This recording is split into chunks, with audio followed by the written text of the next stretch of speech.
सेव्यमान पावनाङ्घ्रिपङ्कजम् ज्ञानयज्ञसूत्रमिन्दुशेखरम् कृपाकरम् नारदादियोगिवृन्दवन्दितम् दिगम्बरम् काशिकापुराधिनाथ कालभैरवम् भजे।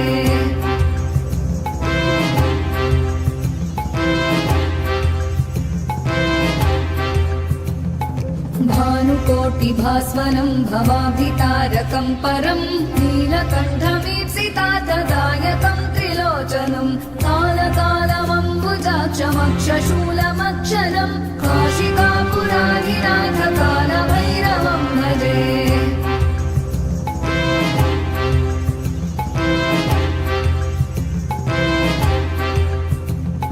शूलटङ्कपाशदण्डपाणिमादिकारणम् श्यामकायमा